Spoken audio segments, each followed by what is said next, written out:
Okay, so we're jumping right back into this right after the last review, making it right now. But first, I'm gonna make some more tea. Bye. Cheers and welcome to the place where we talk about the sport of sitting down and staring at paper. It's called reading. Let's go. Okay, welcome back. Now, we're gonna talk about this book right here.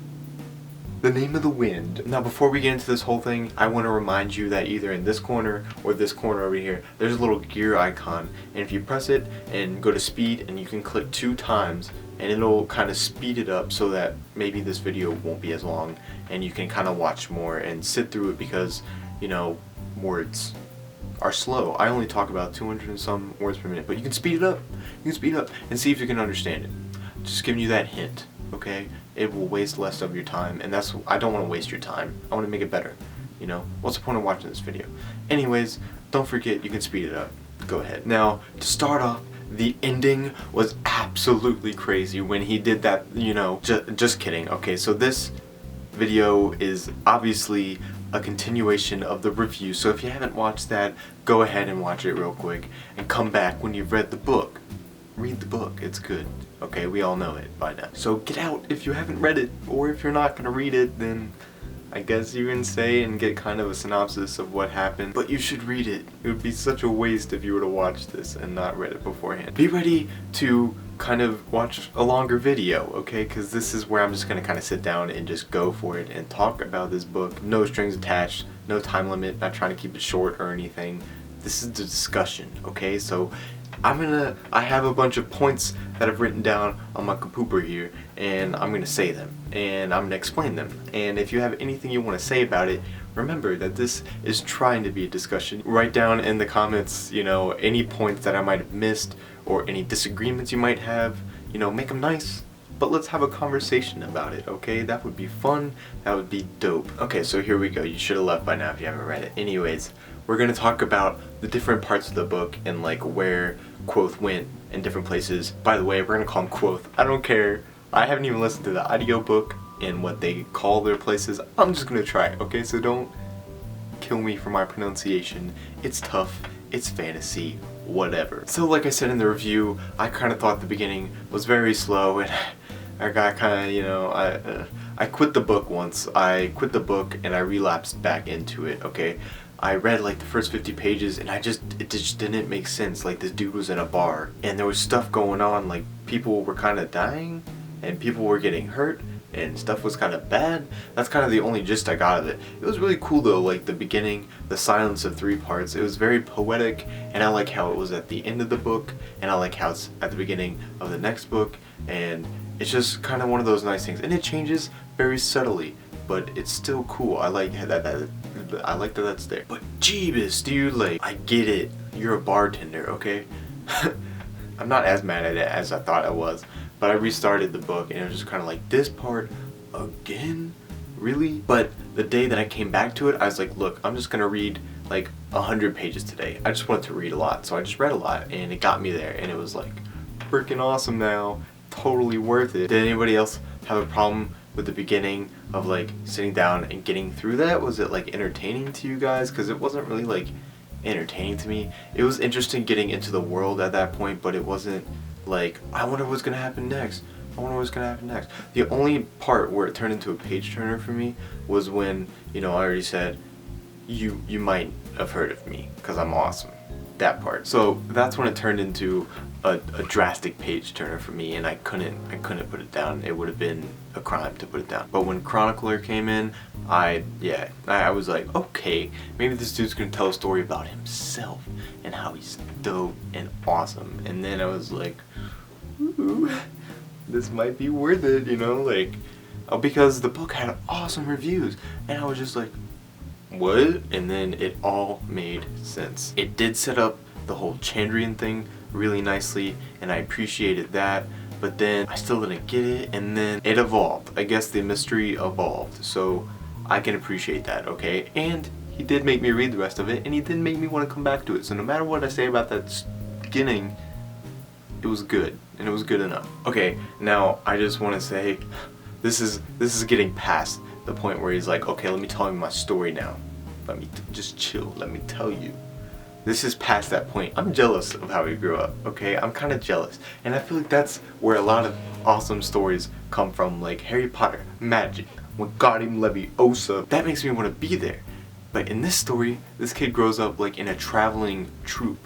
And that was awesome to me because ever since the age of like 11, I was so into music. Like I just played guitar all the time, 6 hours a day. I was like, go, go, go. I love music.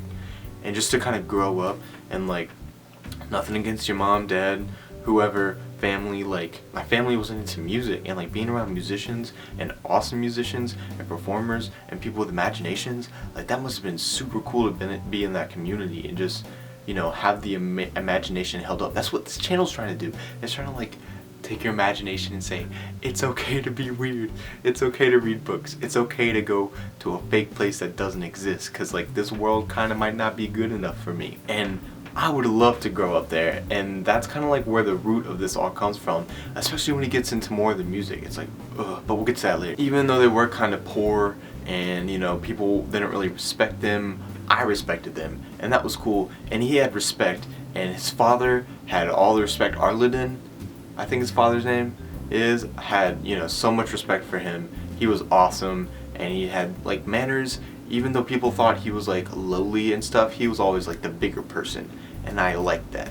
Did anybody else not really like the family? Because I thought it was a really cool dynamic to kind of see, you know, Kvothe grow up and still be really, really, really freaking smart, even though he didn't have like formal education. He's smarter than like all these characters we see later in the book. He's just so much better. I just want to kind of argue that maybe Mr. Patty, we're gonna call the other, Mr. Patty, is trying to make a stab at maybe modern formal education in a sense. This is kind of, you know, let's just kind of look in and analyze this right now. Okay, so that's my guess, is that he's kind of saying, you gotta learn through something, man. You can't just straight up learn stuff like looking at a book that says the president was this, and this. Like, I could so much better understand a president if I read Abraham Lincoln, the zombie, or the vampire, or whatever version it was. You know, I'm sure there's some better facts about Abraham Lincoln in there that I would have recognized. Or a story about his depression, or something like that, you know, like maybe a play that was going on about him. I would learn so much more from that, like the entertainment factor in being in the arts. Is that why Kvothe's so smart? And because he knows these plays, you know, back and forth, and he knows poetry that talks about all the feelings and how to control them and stuff like that, instead of in high school where they kind of tell you what to learn and all that kind of stuff. His parents kind of were very free range on him, and like he liked to learn as well, but he was free to do so. Am I crazy? Like, does anybody else think that this is kind of a stab at, you know, modern education, and you know how that's kind of stupid and so standardized that it just doesn't even work anymore? What's the point? Nobody remembers it. This Kvothe kid is awesome. And he didn't go to like high school or formal school in whatever fantasy world he's in, you know? Anyways, awesome way to grow up. That would have been dope, okay? And let's just say we saw the first instance of the magic system when we saw Abinthy the first time, and he like got those people to attack him, and then he kind of like brought the wind down on them and scared them off or something like that. And it was because he knew the name of the wind, which is the title of the book, and that's the first thing we see. So we automatically knew that Abinthy was this dude who was pretty rockin', and Kvothe was awesome enough to have faith in this dude and kind of give him, you know, give him a good word so that his parents would bring him in. That was nice. And so he kind of repaid the favor to Kvothe and taught him all this awesome stuff he knew from the university, which was a lot of stuff. I don't know, you know, chemistry. I'm so afraid of chemistry, and that's because of the freaking modern school system. I really like the dynamic between Abinthy and Kvothe, and Abinthy was so cool, and I totally see Kvothe growing up to be like him, kind of, except more cool and bad arse, you know.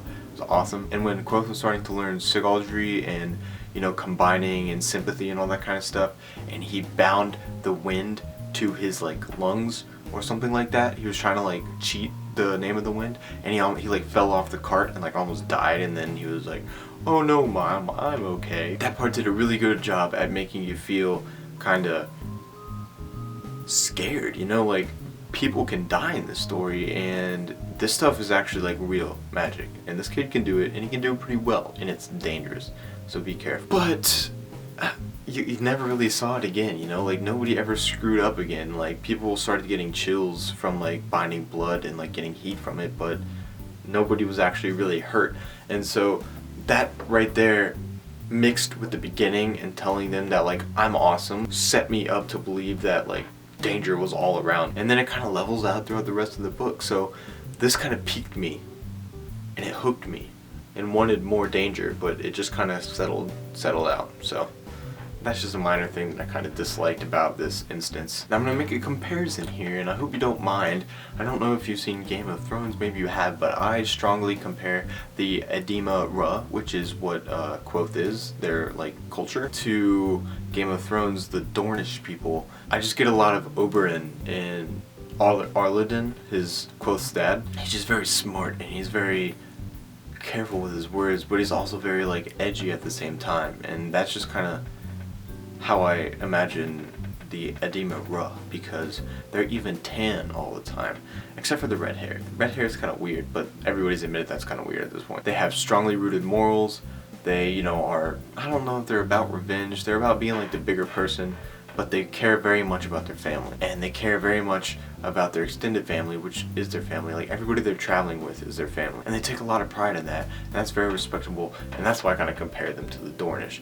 And if you guys can kind of like compare them to anybody else, let me know. I just kind of, that's like the best match. Just to go back to the safety thing and like the danger and all that kind of stuff, then all of his freaking family died. They all died. And then it leveled off, okay? We'll say it leveled off from there, but they all died, okay? Like this is going back to the Harry Potter stuff. Like the family died, so now we feel bad for you, and that gives Kvothe like a purpose for his life. You know, like, let's figure this stuff out. And it's kind of sad, because, like, now he's living for this, and he can't even live for, like, himself. You know, he's, like, living to get vengeance. Like, I guess he's living to save the world and, like, make sure this doesn't happen to anybody else, which I understand.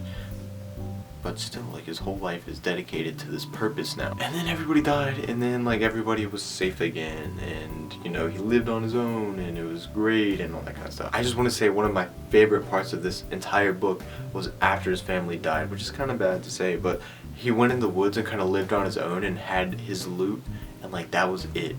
And that just kind of, like, took me back to a time where I just came home from school, and I would play guitar, like, every day, and I would just want to be the best, and I would just want to learn a new song every day. But he was like so about mastering the world through music, you know? What does a leaf turning over sound like?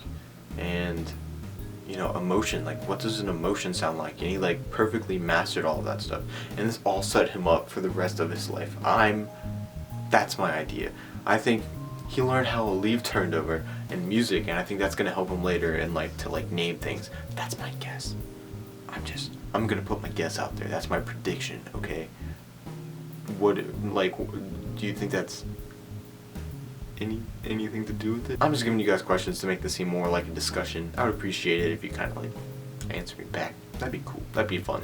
Okay. Also, I really enjoyed when he made his way to Tarbean and he just had to survive. I don't know why, but that part was cool to me because he was getting kicked like left and right and up and down and just getting kicked all over the place and owned and just having to live through all this crap, man. And I think that this, analyzing it, is, you know, kind of taking a stab at, you know, the poor stay poor, get poorer, and the rich get richer. Because, God, this kid didn't have anywhere to go. And he was smart enough to, like, say, hey, man, if I act like royalty, I'll be like royalty. So he made it, you know, he got it, he got through. He got his clothes, and he was like, I'm smarter than all y'all. And all this time, I'm turning pages, man. I'm turning pages like crazy. Because things are moving so fast between all these things. He was in Tarbean quite a while. He was, you know, with his parents for quite a while in the beginning. But like right when you start to get bored and get like comfortable with it, you turn the next page and it's like, wait, like we're moving on. We're moving on. Because as soon as we get used to Tarbean, he moves to the university. And then he like knocks their socks off. And they're all like, oh my god, this kid is awesome. You get negative payment, like come and we'll pay you, you know, that kind of thing. And then he gets in and he causes all kinds of trouble and all that kind of stuff. And like That's, you know, that's kind of the cliche part, like, let me show my teacher up, I'm so awesome, like, you guys don't even know. But I think the masters are really, really diverse, and I like that because Eladin is weird, you know, Elsa Doll is really, he seems like the most normal, and then Lauren is like, he loves his books, and he seems like, you know, an old dude, and I get that feel, and then, you know, all of them are very distinct to me. Him is just a douche. If you guys think otherwise, like, let me know, but I personally liked all the differentiation about the masters. And we know the Chandrians are the obvious enemy in the situation, but then we see Ambrose and we're like, oh my god, can we possibly hate anyone more than somebody who has killed this dude's family? And it's like, Ambrose, this dude is awful, he's gross. And this Ambrose guy is somebody we can love to hate. We're so used to hating this guy. And I guess he's like another kind of cliche guy, but it's good because he's smart. He's like a worthy adversary. He's kind of got Kvothe down sometimes. He knows what he's gonna think, he knows what he's gonna do, and he can kind of outsmart him. But then it's great because Kvothe outsmarts him again and again and again. I will say, after the classroom incident with Master Him, and he requested to move up to like a more difficult class, and Him made him like go and teach a lecture real quick, and then Kvothe kind of like set him on fire a little bit, and he went on the horns and all that kind of stuff. I thought right after that it kind of got slow, because even though Kvothe was outsmarting Ambrose and doing all these cool things, he really wasn't learning anything he didn't know already. That was kind of my problem. He started, you know, doing all these things we already knew he could do. He could already be smart. He already knew sympathy. He already knew chemistry. He already knew this. So we're going through like half the book and like some of the end of the book just knowing that like, okay, this dude's safe. He's gonna be able to make it. He's smart. He's good. He's fine. You know, nothing to worry about. All up until we hear about the Blue Flame and Trebon. Like, that's when it kind of, you know, starts to get fun again. However, in the middle, before he goes to Trebon, the most entertaining thing to me was, you know, Denna and the Aeolian. I'm pretty sure Aeolian is like the major scale, just kind of like as a reference. Major, it's either major or minor. It's Aeolian and Aeolian, I don't know. Yeah, I think the story kind of takes a turn from action to like, let's put some love in there. And so Denna becomes the focus of the story, and he's kind of commuting back between the university and Emery, and she just can't be tamed, man. Can't be tamed. She just can't. Like, she's a loose hair in the wind, or a plastic bag that's floating through the wind. So I think I almost might have teared up just a little bit when Kvothe played at the Aeolian for the first time and got his pipes. I was like, my god, this kid is great. That was, I don't know why, it was kind of emotional. I think because a lot of my emotions have come through performing music myself, and just knowing how it feels to like stand at the end of a show and just be like, yeah, and you feel so good and so like exhilarated and alive, you know. And when Kvothe just like broke down and started crying, you know, I could feel it, I could understand it, I could be with it. That was like a big point to me, and it was great for him too, because man, did that make all the difference, like being able to play music again and being able to like perform in front of people, because music is great for yourself, but you also, that's something you want to share with other people. Like, it means stuff, you know. Like, music is such a big part of us, and I think that this is great. And if I had to say, Mr. Patty, he had to have some kind of musical background, and I'm gonna have to do some research after I read the second book. I've been like avoiding interviews and all that kind of stuff on YouTube because I've been afraid that he's gonna talk about spoilers, and I just don't want to see that. I'm gonna have to do some more research afterwards to get his background, see if like any of this has to do with him. How much of the author is in this book. So I love the music and the Aeolian and all that kind of stuff, and scrounging for money, and Devi is a cool character. I like her too. It just sucks that he has to keep asking for like all these debts and all this money. It just sucks. Like, something always happens where he gets a lot of money and then he has to give away a lot of money, and he always has to go back to Devi. But it's kind of cool because Devi's cool, even though she's like a straight up killer. I don't know, how do you guys feel about Devi? Did you trust her? I kind of trust her. I thought she was fine. I don't blame Kvothe for like going in with her, you know. It seemed fine. I don't blame him. I kind of like her. She's cool, you know. Like, man, she's really powerful, but she's cool. Let's just talk about when he does go to Trebon, because that's when I have the next problem. He's like in this massive debt, and then he's like, oh my god, one dude mentioned like a blue flame and a lot of people dying up north. Like, I gotta go, no matter what. Like, why? Why do you have to go? so bad. It's already done. It's already gone. It's already whatever. You don't have to go. Like, I thought he would have more sense than to go. And maybe it was a good idea that he went. I don't know. I don't really see much that came out of it besides like stuff with Dinah. Okay, so let's go back. Okay, so he goes all the way up there, spends all of his money, and you know, finds his way up there. Spend your money how you want to. Not your mom, you know, can't tell you what to do. So he goes up there, spends his money, and then he proceeds to find out that there's one person left from that wedding, and of course, it's Dinah from out of nowhere after she disappeared. Whoa, you know, like, of course it is. She always shows up in the most random places. How do you guys feel about that? Do you think that's kind of like in Deus Ex Machina, like just come out of nowhere, or is it believable? I don't know. I don't know if it's believable, but still, it's a story, and I liked it. Okay, whatever. So, shows up with her, and then they go out, and they, like, start searching for this blue flame or whatever, and I dig that, you know? They start looking for the pot. That's cool. But then, I don't know. I didn't like the whole final boss battle. I thought it was just kind of thrown in with the Dracus. Like, I thought it was kind of cool at first. It was like, okay, here's a dragon. Cool. Dragons are cool. They're supposed to be cool. But this one came out of, like, nowhere. And they dealt with it for, like, the last 100 pages or whatever of the book. And it didn't do anything for the book. In my opinion. It was fun to learn about the Denner resin and see Denna, like, eat it and kind of go through stuff and kind of reveal her emotions to Kvothe. But besides that, I don't think it really did much. I mean, it was cute and it was sweet when they got to like hug each other and he was like, oh my gosh, she's so green, you know, all that kind of stuff. But besides that, the Dracus was just kind of pointless. Except for, I guess, the fact that maybe it's foreshadowing to something in the future that like they're growing these Dracus things everywhere because like the trees were in a row and all that kind of stuff, and maybe they like had that set up on purpose like the Chandrians did, and that's where the blue flame comes from. Maybe they have like a pet Dracus. I don't know. Maybe that's what it's alluding to. Hopefully. I don't know. I just guess I didn't really see the point of it. I thought it was a big waste of time. Personally. Didn't like it. And then, I mean, he owned the Dracus in the end. He kind of fought it off and he saved the day and he saved everybody in the town. Nobody died.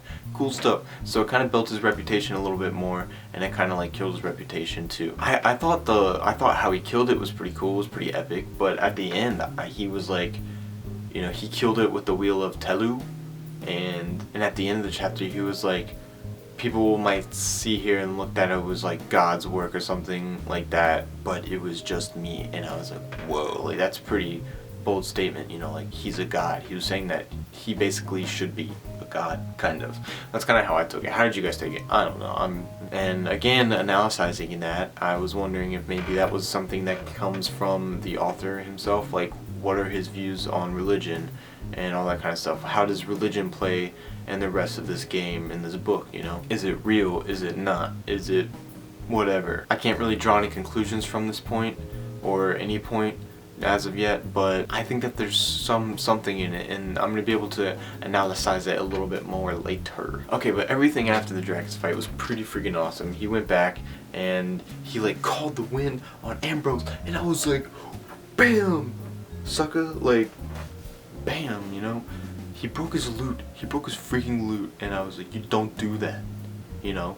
You don't. That's something like all musicians know. Like, this is my baby. Look, guitar, my baby. This is my first electric guitar. If anybody broke this, I would be very upset. I would forgive them, but like Ambrose did it on purpose. That dude deserved the win, man. He deserved a broken arm. And then he got put on horns again with Ambrose, and Ambrose was like, well, I guess I did break his lute. And they called it off like immediately, like, oh my god, this dude is stupid. What a baby, you know? And then they like took away his lashes and stuff. Or, I don't know if they took away his lashes. I think they took, no, they didn't take away his lashes. They took away the expellation. Expelling him. He didn't get expelled. And right after they removed that expellitation, they like ranked him up to Raylar, which is like speaker. And I was like, whoa, yes. I actually like got really giddy at that point. I think I was like on the beach. No, I was in the apartment or condo or whatever, and I just laughed. I was like, oh, dude, this Ambrose guy is getting owned, and it was awesome. I appreciated that. That was so cool. And out of nowhere, it was like Elodin. Like, what? Elodin, this weird dude? I don't know. I was pretty hyped though. It got me excited. Did it get anybody else excited? That was like the moment at the end of the book where I was like, yes, yes. You know, like not the Dracus fight, not any of that. It was pretty cool. But this part was just like, justice. You know, like, yes, justice. Okay, and like the very, very end when it got back to the bar and all that kind of stuff, it really, it didn't really fulfill me all that much. When the dude came in and he was like a soldier and he was a demon and he attacked everybody and the one dude died, I forgot his name. That was okay. It kind of like reminded me that, hey, there's danger going on, and that was kind of the only thing it did for me. And like, man, they gotta kind of act quick, you know. And then Bast, I think he snuck in and was like, Chronicler, you have to like bring out the good in this guy because I need him to be awesome. So this is kind of also bringing up the point that something is going to happen in the future. Kvothe is gonna have to come back and kick some booty, come out of retirement and be awesome. That's just some foreshadowing. That's how the book ended. But it wasn't epic, but it was a resolution, so it's okay. I'm not mad. It was good. Okay, it was fine. I just want to go back to Master Elodin real quick, just to touch up on him real quick. I think it was great. I think he was a great character. I think he's going to be a great character. The one guy I'm looking out for is the guy who told the stories in Terbian. He's gonna come back. I predict it. Sometime he's gonna come back because he knew Kvothe's name without even hearing it. Crazy. Anyway, Elodin, he was cool, he was crazy, but he was cool for it. I think he knows a lot, and the time when a girl was like, he made me walk around with like mud in my shoes for a week. He's crazy, you know? Anybody who thinks he's crazy and like all that kind of stuff, they don't really get what's going on. This guy understands, he knows what he's doing. He's got some names under his belt, if you know what I'm saying. He's a smart guy. He's got it figured out, and he looks at life in a different way. And this kind of goes back to the name of the book, and I think the theme and symbolism of naming things. Like that one time, somewhere in the book, he kind of was walking with Kvothe, and he stopped and like stared at a tree. He just stared at it. We're like, oh my god, this guy is off his rocker. But I was like, this guy's studying this thing. This is different. This is great. You know, like, I need to slow down my life and look at stuff more, because I just kind of walk through to my car without even kind of appreciating the fact that I'm in a building. Like, buildings are a phenomena of life. Like, this is crazy. We used to live in caves, man. Like, you gotta appreciate this stuff, you know? I think that's what this book is kind of getting at, and like, the fact that names are so important. There were really good quotes in there. I can't remember them now, but there were great quotes about naming. And so I think the point of this book is to kind of say, like, don't let what you were define you, man. Like, rise up. You can do it. And like, pay attention to things in life. That gives you a lot of power, and it gives you a lot of meaning, and it gives you a lot to be grateful for. Be grateful for those things that you know. Like, get a good connection maybe with outside or with other things. Get a really well-rounded sense of knowledge, even if you don't want to. Like, find a way out of the system and learn to a way that will benefit you. And like, that's what I take away from this story so far. It's not even done yet. And don't cling on. Don't be clingy to your girlfriend or your boyfriend or any of that kind of stuff, because they'll run away. Don't be too clingy.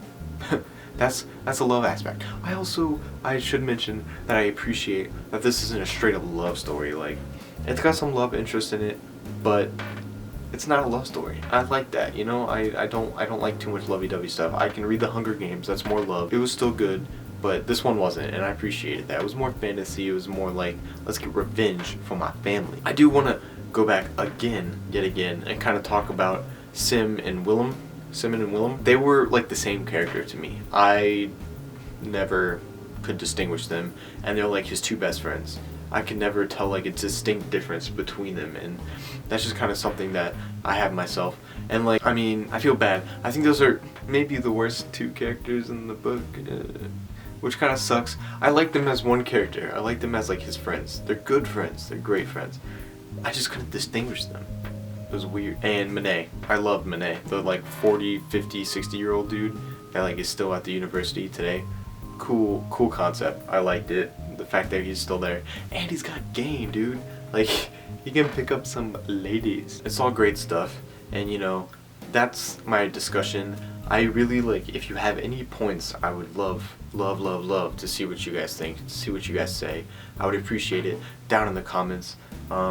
You know, this acts as a good review. If you want to like get caught up before the next book, come back and, you know, watch it real quick. You know, if you made it all the way to the end, you gotta say something. You gotta have something to say about it, you know?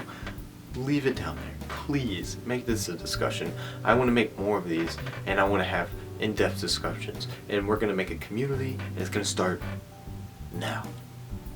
Right now. So thank you so much for watching, and I hope you have a great day, and get reading. You know, we only have one life, but through reading, we have as many lives as we want to have. Get to it, have multiple lives, learn through other people's lives, even if they're fake. Be a weirdo, be crazy, be imaginative, be creative, and have a great day. Goodbye.